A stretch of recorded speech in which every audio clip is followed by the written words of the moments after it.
আসসালামু আলাইকুম everyone. Welcome back to my channel Tahmina's cooking recipes. প্রতিবারের মতো আবারও উপস্থিত হয়ে গেলাম একদম সহজ আর খুবই মজাদার একটা রেসিপি নিয়ে।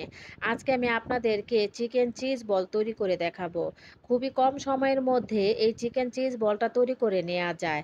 আর এই চিকেন চিজ বলটা কিন্তু আপনারা বিকালে স্ন্যাক্স আইটেম হিসেবেও খেতে পারবেন।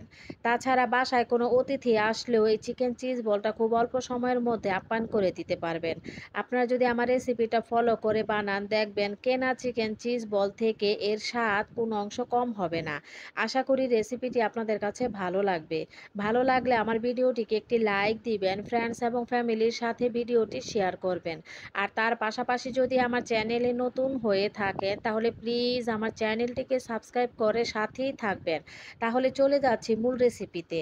চিকেন চিজ বল বানাতে আমাদের প্রথমে লাগবে চিকেন।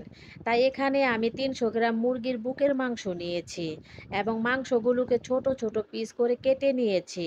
আর মাংসগুলো কাটার আগে কিন্তু ভালো মতো ধুয়ে পরিষ্কার করে পানি ঝরিয়ে নিয়েছি। এবার এই মাংসগুলোকে একটা ব্লেন্ডারে জাগে নিয়ে নিচ্ছি এবং ব্লেন্ড করে কিমা করে নিচ্ছি। তো আসতেছি ব্লেন্ড করে। তো ব্লেন্ড করা হয়ে গিয়েছে, এবার একটা বাটিতে নিয়ে নিচ্ছি। এবারে কিমার মধ্যে একে একে মশলাগুলো অ্যাড করে দিচ্ছি। প্রথমে আমি 2 টেবিল চামচ পরিমাণ পেঁয়াজ কুচি দিয়ে দিচ্ছি। আমি পেঁয়াজগুলোকে এরকম ছোট ছোট করে কেটে নিয়েছি। এরপর দিয়ে দিচ্ছি 2টা কাঁচামরিচ, আমি এরকম কুচি কুচি করে কেটে নিয়েছিলাম সেটা। আমি কাঁচামরিচের যে ভিতরে বিচি থাকে সেটা ফেলে দিয়েছি। এরপরে 2-4টা রয়ে গিয়েছে। চিলি ফ্লেক্স দিচ্ছি 1 চা চামচ পরিমাণ। মরিচের গুঁড়া দিচ্ছি হাফ চা চামচ পরিমাণ। গোলমরিচের গুঁড়াও দিচ্ছি হাফ চা চামচ পরিমাণ। লবণ দিচ্ছি হাফ চা চামচ পরিমাণ বা স্বাদ মতো। অরিগানো দিচ্ছি 1 চা চামচ পরিমাণ। আপনারা অরিগানো পরিবর্তে এখানে মিক্সড হার্বটাও দিতে পারেন। এরপর দিচ্ছি 2 টেবিল চামচ পরিমাণ ব্রেড ক্রাম্বস। আমি অরেঞ্জ ব্রেড ক্রাম্বস দিয়েছি। আপনারা চাইলে পাউরুটিটাও গুঁড়া করে দিতে পারেন। আদা বাটা দিচ্ছি 1 চা চামচ পরিমাণ। রসুন বাটা দিচ্ছি হাফ চা চামচ পরিমাণ। 1 চা চামচ লেবুর রস দিয়ে দিচ্ছি। এই এক ফালি লেবু থেকে 1 চা চামচের মতো লেবুর রস বের হবে। আর দিচ্ছি 1 টেবিল চামচ পরিমাণ তেল। তেলটা দিলেই কিমাটা আর আঠালো হবে না। এখন এই সব কিছুকে খুব ভালো মতো মিক্সড করে নিচ্ছি। আমি হাত দিয়ে মিক্সড করে নিচ্ছি, আপনারা এটা চামচের মাধ্যমেও মিক্সড করে নিতে পারেন। তো মিক্সড করা হয়ে গিয়েছে, এখন একটা সাইডে রেখে দিচ্ছি। চিকেন চিজ বলটাকে কোট করার জন্য এখানে আমি একটা বাটিতে 2টা ডিম নিয়ে নিচ্ছি। ডিমের মধ্যে 1/4 চা চামচের মতো লবণ আর 1/4 চা চামচের মতো গোলমরিচের গুঁড়া দিয়ে একটা চামচের সাহায্যে নেড়েচেড়ে মিশিয়ে নিচ্ছি। মিশানো হয়ে গিয়েছে। এরপর লাগছে ব্রেড ক্রাম্বস। আমি অরেঞ্জ ব্রেড ক্রাম্বস নিয়েছি। আপনারা অন্য যে কোনো ব্রেড ক্রাম্বসটা এখানে নিতে পারেন। তাছাড়া আপনাদের কাছে ব্রেড ক্রাম্বসটা না থাকলে সেক্ষেত্রে টোস্ট বিস্কিটের গুঁড়াটাও দিয়েও এই চিকেন চিজ বলটা কোট করে নিতে পারেন। আর কর্নফ্লাওয়ারটা তো মাস্ট লাগবে। কর্নফ্লাওয়ারটা দিলে এই চিকেন চিজ বলের উপরের অংশটা অনেক ক্রাঞ্চি হবে, মানে মুচমুচে হবে। যেহেতু চিকেন চিজ বল বানাবো তো সেক্ষেত্রে ভিতরটা তো অবশ্যই চিজ লাগবে। তাই আমি এখানে মজারেলা চিজ এনে এরকম কিউব কিউব করে কেটে নিয়েছি। এবার চলে যাই চিকেন বল বানাতে। তার আগে হাতে একটু তেল লাগিয়ে নিই, এতে করে কিমাটা হাতে লেগে যাবে না।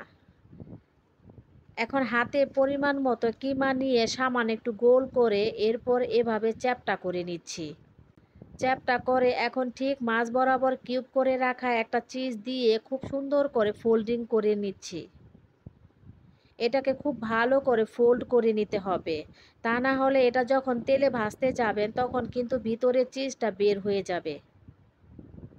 তো আমার একটা চিকেন চিজ বল তৈরি হয়ে গেল। আমি আপনাদের বোঝার সুবিধার্থে আরও একটা তৈরি করে দেখাচ্ছি। তো পরিমাণ মতো কিমা নিয়ে এরপর হাতের তালুতে নিয়ে চ্যাপ্টা করে এর মাঝ বরাবর চিজ দিয়ে ফোল্ডিং করে নিলে তৈরি হয়ে যাবে চিকেন চিজ বল। এভাবে আমি সবগুলো বানিয়ে নিলাম। আমার 300 গ্রাম কিমা থেকে বড় সাইজের 10টা চিকেন চিজ বল হয়েছে।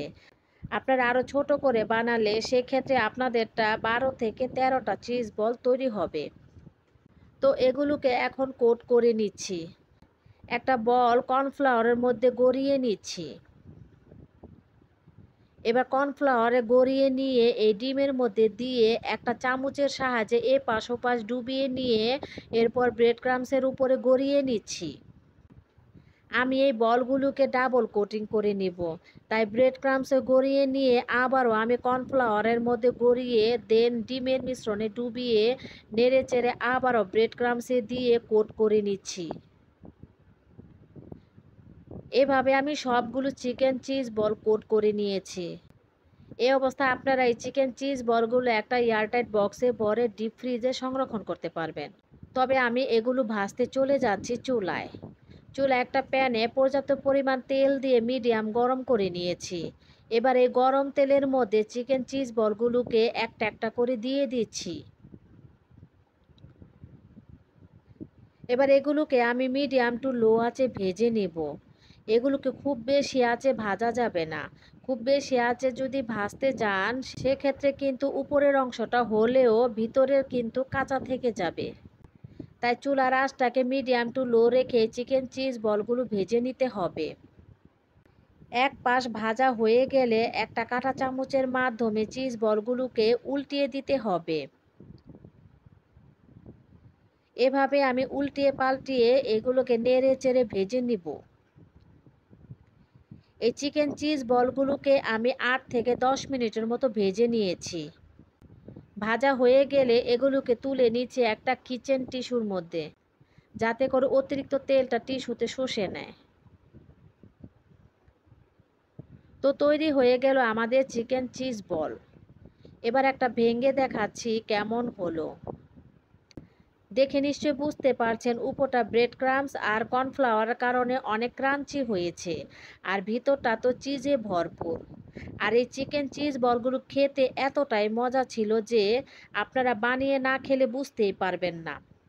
একবার হলেও বাসায় ট্রাই করবেন, ইনশাল্লাহ আপনাদের চিকেন চিজ বলও হবে একদম পারফেক্ট। তো আশা করছি আমার আজকের রেসিপিটা আপনাদের কাছে ভালো লেগেছে। ভালো লাগলে আমার ভিডিওটিকে একটি লাইক দিবেন এবং আমার চ্যানেলটিকে সাবস্ক্রাইব করে পাশেই থাকবেন। আজকের মতো এখানে বিদায় নিচ্ছি। ভালো থাকবেন সবাই। আল্লাহ হাফেজ।